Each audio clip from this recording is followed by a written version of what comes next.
Hello there. Thanks so much for joining me for a Kineo Office Hours recording. I just wanted to touch base with everybody and let you know I've been getting a few questions as far as where have our biweekly recordings gone on YouTube. So we have kind of let that slide, and we are going to try to pick that back up a bit and do a little bit better with that. But so that you're aware, we've started doing biweekly Q&A sessions. We were finding more and more and more that we're just getting folks coming to those, just needing that entire hour of time to ask their questions and get their questions answered. That thrills us. We want you to join us. Please come and join us. If you would like to do that, you can sign up by going to our training hub. We'll put the link in the comments. We'll also put the link, if I can figure it out, on the YouTube video where you can click to go. But you just go to traininghub.kineo.com, create your account there, and then you should be able to register. So it's your typical Totara seminar. You simply just click to register, and then you go in there and you sign up for the sessions that you need, and you'll get the notifications just like a regular Totara seminar works. So you'll get all of that. You'll get that information. We do also send our newsletter along with the information as well. So do please feel free to join us. We would love to have you there. Our goal is to begin posting just new videos to the channel like this one. That way you have some additional hints and tips and things that we do. I know that people sometimes search for our videos just when they're trying to figure out how to do a certain thing. So we don't want to leave you hanging there. So we're going to start posting some videos up there as we get time. We may post 2 or 3 at a time, or just one, or however that works, but we will start posting those up there. So be sure to go, and you can search for Kineo Office Hours recordings, I believe, or something like that. And we do pop up. We're like the first hit on Google. And then just go in there, take a look at our playlist. Be sure to subscribe. If you subscribe to our playlist, you should get notifications when we post new stuff. So definitely be aware. All right, so today what I'm going to talk about is uploading audience members. So this is something that I myself had said for a long time, oh, you can't do that, but you can. And I actually had a client tell me, yeah, Taylor, you can. So we're getting to the point where we've got some really great clients that teach me things all the time.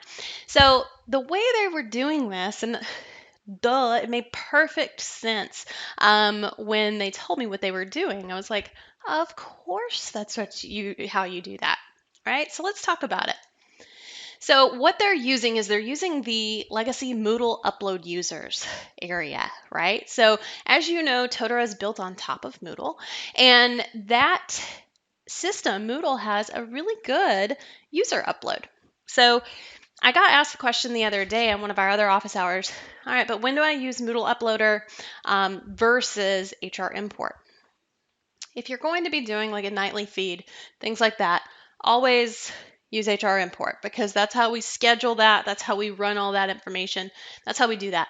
If you're just updating users that already exist, use the Moodle Uploader, right? Because then you don't have to go and you don't have to manipulate any of your HR import fields inside of your HR import settings, things like that. So you don't have to do those types of things. All you do is you just go over there, and really the main thing you need is the username. And that's about it. And you can grab all that info off of a Totara user report. Create yourself a Totara user report, export that info. You've got everything that you need right there in front of you. Okay, so it's literally just a way to bulk import users, but you can also bulk update users. Also use it, like I'm about to show you, to push people into audiences. So we can use it for audience population, especially when you have some larger audiences that you need to populate quickly, but you don't have a good common denominator about that group of people that allows you to group those people into an audience using dynamic audiences. One thing I will tell you is I tested this before I did the video because I wanted to be sure. You can use this to upload and populate a dynamic audience as well as a set audience. Okay, I wasn't sure if it would error on me or if it would work, but it did work. It did go ahead, it dumped the person into that dynamic audience. If they meet the criteria, they stay. If they don't meet the criteria, on the next cron run, it kicks them out. That's fully what I expected it to do. However, if you'll remember, back in earlier versions of Moodle, or not Moodle, sorry, I was looking at the word Moodle on the screen. Earlier versions of Totara, I believe it was like 9, maybe 10 or 11. They added 2 checkboxes inside of audiences. One to add new users if they meet the criteria, and then one to remove users if they no longer meet that criteria. So technically you could use this with dynamic audiences. You just need to uncheck the remove users if they no longer meet the criteria. Now that may not be an excellent use case for you, but if it is, you may be going, finally, wonderful, the answer to my prayers, right? So we got all that, and let's take a look at how you do it. Okay. Here's that channel, if you're wondering, Kenny Totor Office Hours, 15-minute overview videos. Okay, so you can come here and you can subscribe. Alrighty, let's get in there and take a look. Okay, so I have created a CSV with the 2 audiences that I want to load my users into. So let's take a look first at my audiences. All right, so I've got Office Hours Upload Demo 1 and Demo 2. And then I've got this ID number, AUD0025, AUD0024. These are automatically populated when you create an audience.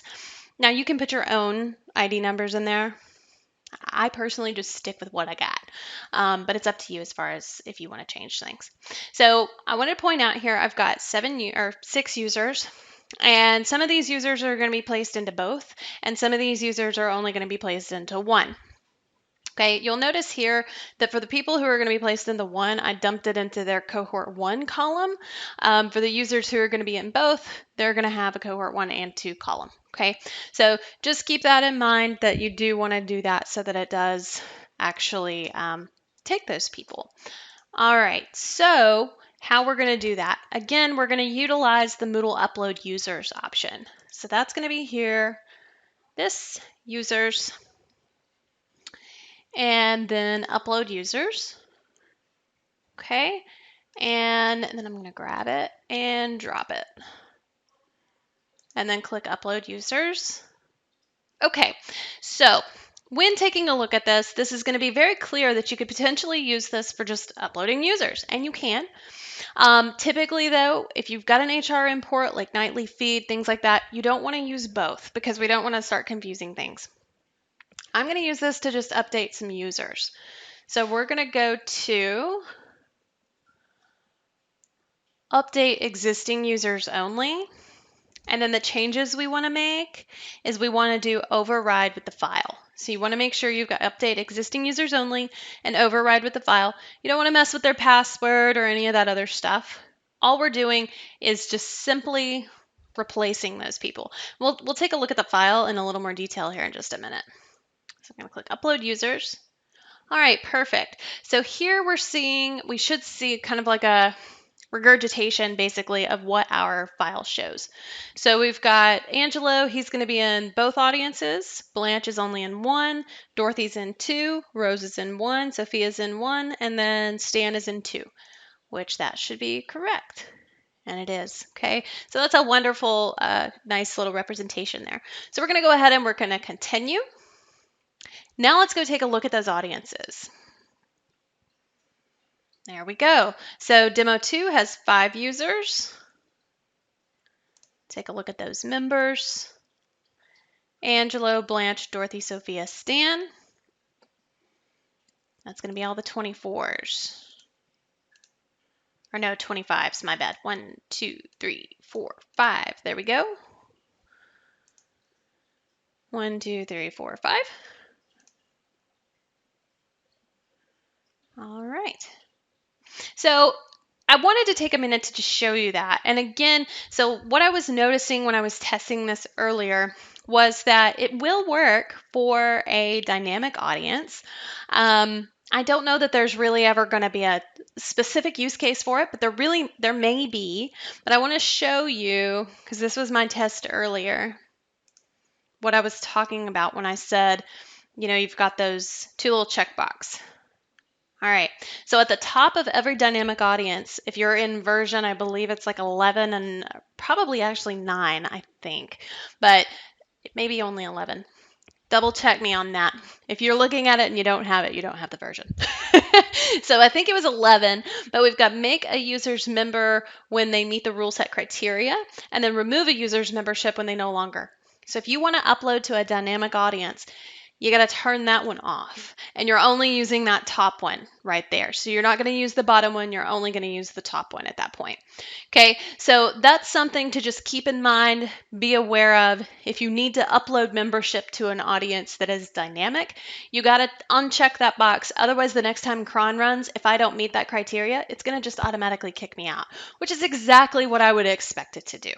Okay, so just be aware of that. Take that into consideration when you're doing this upload. So I hope that you found this very informational. I hope it was helpful, and check back for more videos. And again, please subscribe to our channel. Thanks so much, and we look forward to seeing you in office hours next Thursday.